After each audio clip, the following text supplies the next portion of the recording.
My name is finaldemo and welcome to this short demo. I'm working with Charles on this one, so we are on group 10. So before we begin with the demonstration, I would like to show how the environment is set up. First, we are running the Windows Server 2022 on Charles vSphere. This, which you can see by this IP address 210.80, which belongs to Charles, and we have created an Active Directory on this. We are running the Active Directory service on this server, and we have created two users. One is Charles user and the other one is mine.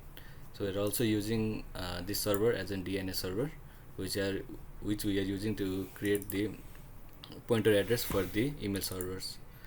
So as you can see, this one is the MX record for the email server that we have created, and the other one is the A record for the email server. So this one is using my network address, which is 96.65, and then we move on to the Linux. So for this part 1, we are doing the Windows 10. We are going to sorry about that. We are going to use the Windows service. Sorry, we are going to use the Windows Server Active Directory to authenticate the users. Those are going to use the email service in the Jimra. So this here is the Jimra's administration control panel.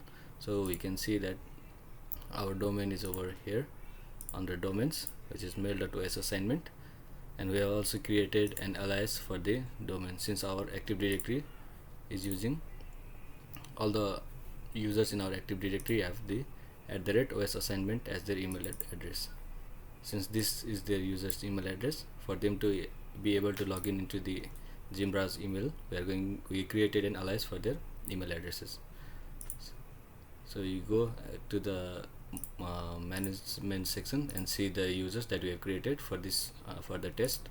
We have created Charles users and my username. We have also created one extra users which we don't have, which the user is not present in the Active Directory, so that we can see if the user is able to log in without communicating to the Active Directory.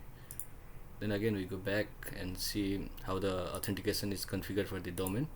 So you go to the domain section, we can see that this is using the LDAP for the authentication, and for the authentication it is using LDAP, and it goes with this 210.80 IP, which is the IP for the Windows server where our Active Directory service is running. So let's just run through the demo. So I'll sign out from my admin and use my own email address, so which is aslimbu, and the password that I've created while creating the users in the Active Directory, which is v class 123 @ and I'm able to log in myself, right? So we go and create a new email. We're going to send an email to Charles, then we're also going to send a copy to the admin.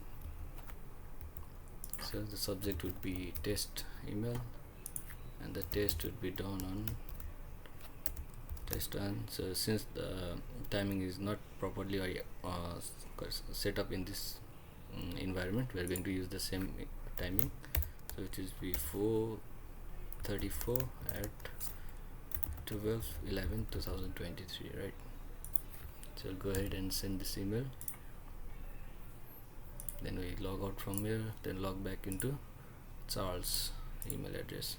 We can also use the default email address from the Active Directory. So we can see like we are able to log in, right? So this email was sent previously, so we're gonna have to wait some time. So you see the test email that we just sent just arrived on this email. So that is how the authentication works. So we'll go ahead and try to log in a user that is not present in the Active Directory. So you see that it gives an error saying that the user either is a username or the password is incorrect. So if you go back to the Active Directory services, so you can see that the user W cross or the when cross is not present here. So that's how the authentication works. So that's all for the demo. Thank you for your time.